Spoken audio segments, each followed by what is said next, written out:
요한복음 5장 1절에서 15절 말씀 제가 먼저 읽고 교독하도록 하겠습니다. 그 후에 유대인의 명절이 되어 예수께서 예루살렘에 올라가시니라. 예루살렘에 있는 양문 곁에 히브리 말로 베데스다라 하는 못이 있는데 거기에 행각 5이 있고 그 안에 많은 병자, 맹인, 다리 저는 사람, 혈기 마른 사람들이 누워 물의 움직임을 기다리니 이는 천사가 가끔 못에 들어와 물을 움직이게 하는데 움직인 후에 먼저 들어가는 자는 어떤 병에 걸렸든지 낫게 됨이더라.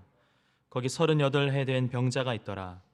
예수께서 그 누운 것을 보시고 병이 벌써 오래된 줄 아시고 이르시되 내가 낫고자 하느냐. 병자가 대답하되 주여 물이 움직일 때 나를 못에 넣어주는 사람이 없어 내가 가는 동안에 다른 사람이 먼저 내려가나이다. 예수께서 이르시되 일어나 내 자리를 들고 걸어가라 하시니 그 사람이 곧 나와서 자리를 들고 걸어가니라. 이날은 안식일이니 유대인들이 병난 사람에게 이르되 안식일인데 내가 자리를 들고 가는 것이 옳지 아니하니라. 대답하되 나를 낫게 한 그가 자리를 들고 걸어가라 하더라 하니 그들이 묻되 너에게 자리를 들고 걸어가라 한 사람이 누구냐 하되 고침을 받은 사람은 그가 누구인지 알지 못하니 이는 거기 사람이 많음으로 예수께서 이미 피하셨음이라. 그 후에 예수께서 성전에서 그 사람을 만나 이르시되 보라 내가 나았으니 더 심한 것이 생기지 않게 다시는 죄를 범하지 말라 하시니 함께 읽겠습니다. 그 사람이 유대인들에게 가서 자기를 고친 이는 예수라 하니라. 아멘.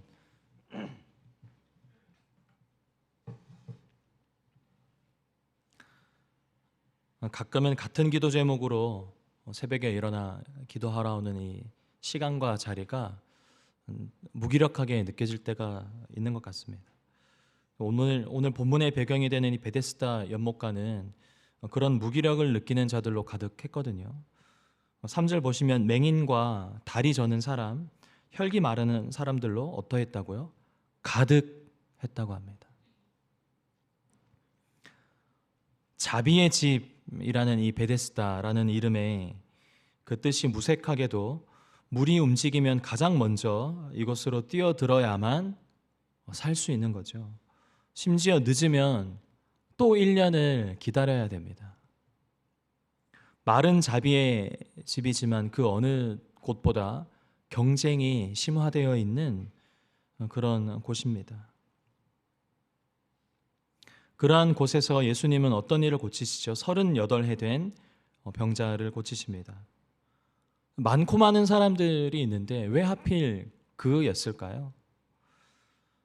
38년이라는 숫자가 사실은 그냥 나오는 것은 아닙니다. 신명기 2장 14절을 보면 이스라엘 백성이 애굽에서 나와서 약속의 땅으로 들어가기까지의 그 시간이 바로 38해다라고 하거든요. 믿음이 없어서 광야를 방황했던 그 세월을 상징하고 있는 것입니다. 이스라엘 백성들은 그 긴 시간 동안 같은 자리를 맴돌았습니다.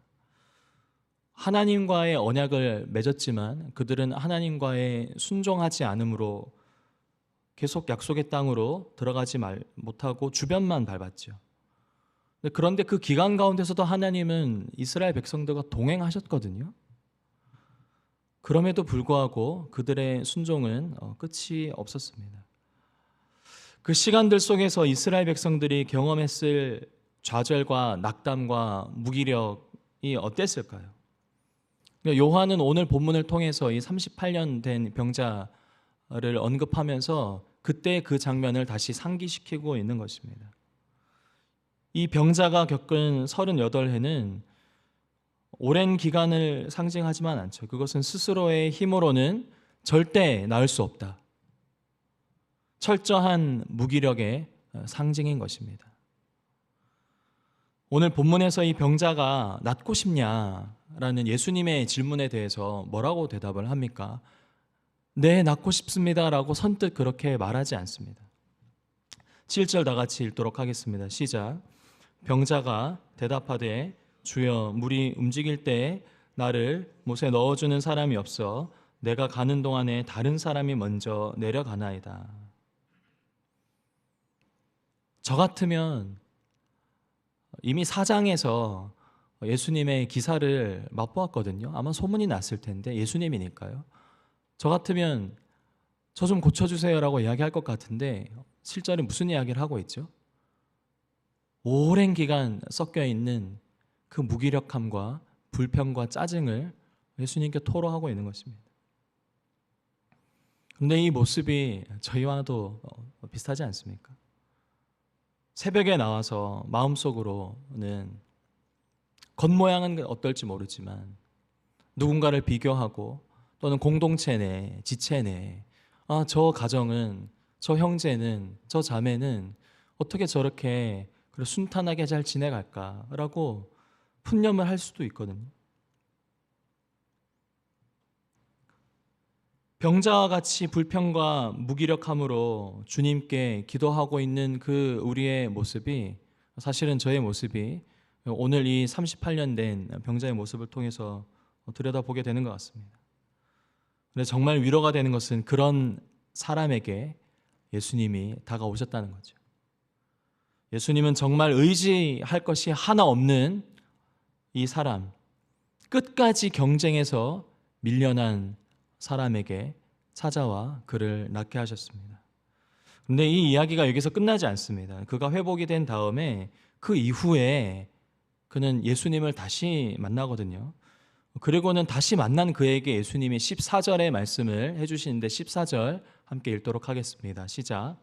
그 후에 예수께서 성전에서 그 사람을 만나 이르시되 보라 내가 나았으니 더 심한 것이 생기지 않게 다시는 죄를 범하지 말라 하시니. 우리는 문제가 해결이 되면 기도 응답이 되면 끝이라고 생각할 수 있습니다. 직장을 얻거나 정말 이 기도 제목처럼 병이 낫거나 관계가 회복되거나 여러 가지의 그 응답이 이루어지면 그걸로 됐지라고 생각할 수 있는데 예수님은 그렇게 보지 않으셨죠. 38해 동안 몸이 아픈 병자였습니다. 그런데 그가 앓고 있었던 것은 몸의 질병뿐이 아니었음을 볼 수 있습니다. 그는 불평하는 법과 탓하는 법, 자기 자신을 불쌍히 여기는 법을 체득했을지 모릅니다. 이미 안식일에 일을 하였다는 것으로 예수님을 고발하려고 하는 이 기세등등한 유대 지도자들이 찾아와서 묻죠. 누가 너를 낫게 하였냐? 병자가 그 의도를 몰랐을까요? 알았을 것입니다. 38년 동안 그 자리에 있었는걸요. 모든 사람들이 은혜를 구하는 그 자리에. 그는 그 질문에 대해서 순순히 대답을 합니다. 나를 낫게 하신 이가 예수라고. 오늘 본문의 사건이 있기 전 바로 4장에서 어제 본문인데 왕의 신하는 어땠죠? 그 신하의 아들이 다 죽게 되었을 때 그리고 예수님이 그 아들을 낫게 하셨을 때 4장에서 뭐라고 하냐면 그와 그의 온 집이 예수를 믿었다라고 합니다. 근데 오늘 본문의 병자에 대한 표현은 어떻죠? 몸은 회복되었지만 여전히 생존의 위협을 받자 그 상황을 모면하려는 모습을 보여주고 있습니다. 그런 그에게 예수님이 뭐라고 경고하십니까? 다시 질병에 걸리게 될 것을 경고하지 않으십니다. 오히려 육체의 질병보다 더 무서운 것, 곧 하나님과의 관계가 끊어진 채 죄로 말미암아 영혼이 병들 것을 경고하고 계십니다. 사랑하는 성도 여러분, 오늘 저희가 새벽에 이 자리에 나온 이유가 뭐죠? 맞습니다. 오늘 본문의 이 병자와 같이 오랜 우리의 기도 응답이 되기를 바라는 마음으로 나올 수 있습니다. 참 중요하죠. 그런데 그것뿐이라면 우리는 베데스다 연못가에서 기다렸던 오늘 38년 된 병자의 모습과 다를 바가 없습니다. 예수님은 세상에 경쟁에서 밀려나고 의지할 곳 없는 우리에게 먼저 찾아오셔서 세상에 없는 무조건적인 은혜를 베푸시는 분입니다. 그 분이 우리에게 은혜를 베푸시는 목적은 자신을 믿음으로 말미암아 영원한 생명에 거하도록 하게 하시는 줄 믿으시길 바랍니다. 오늘 우리의 기도 가운데 성령으로 찾아오시는 주님께서 낙심과 또 무기력과 불평이 있다면 그 자리에서 친히 세우시는 은혜가 있기를 예수님의 이름으로 축원합니다. 잠깐 기도하도록 하겠습니다.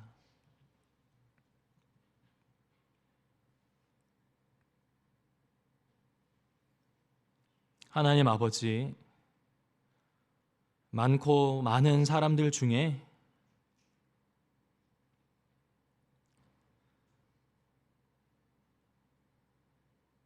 우리를 택하사 찾아오셔서 오랜 기간 사망의 그늘에서 또 좌절과 무기력 가운데 있던 우리를 일으켜 세우시고 은혜로 말미암아 주님을 바라보게 하시는 그 은혜에 감사드립니다.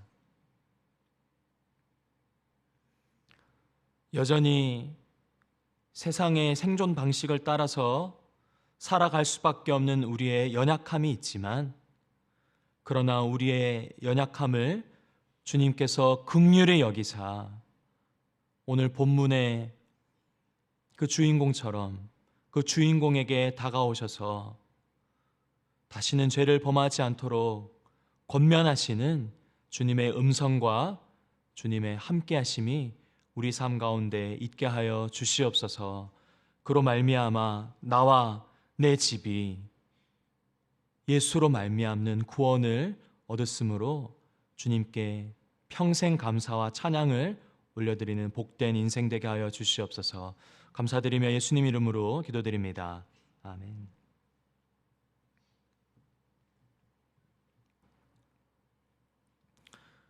두 가지 제목으로 기도하길 원합니다. 먼저는 말씀을 우리 자신에게 적용하면서 기도하실 때, 주님, 여전히 좌절과 무기력함 가운데 있는 영역들이 있습니다.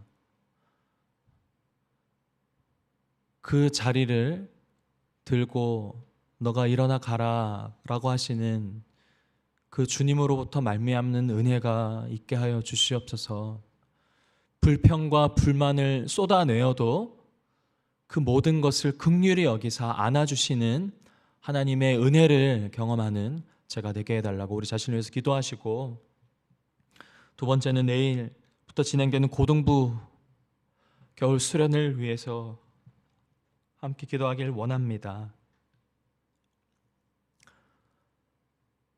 아이들 마음 가운데 있는 불평과 무기력감, 여러 가지의 어려운 마음들이 있다면 이 기간 동안 예수로 말미암는 기쁨과 찬양과 감사가 터져나올 수 있도록 주님 함께 해달라고 우리 자신과 고등부 아이들을 위해서 함께 기도하시고 개인 기도 제목으로 하나님 앞에 나가도록 하겠습니다. 기도하겠습니다.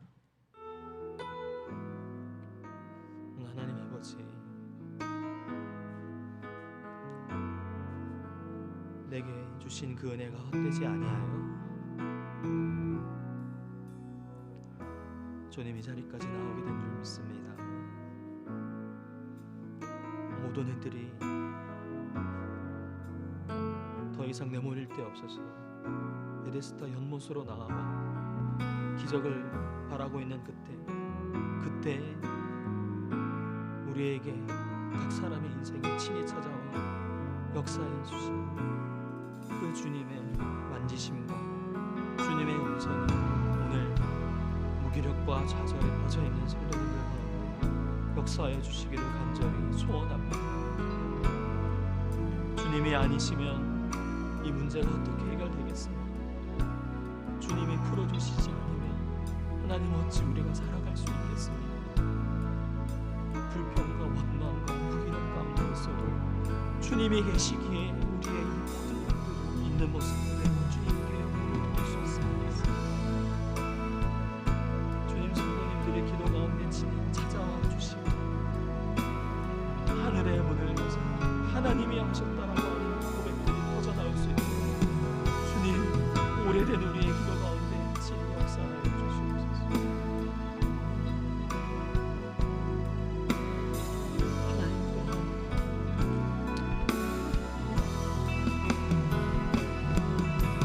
그런 멍에와 희미하게나마 하나님을 찾을 수밖에 없는 모든 친구들을 주님께서 불쌍히 여겨주시옵소서.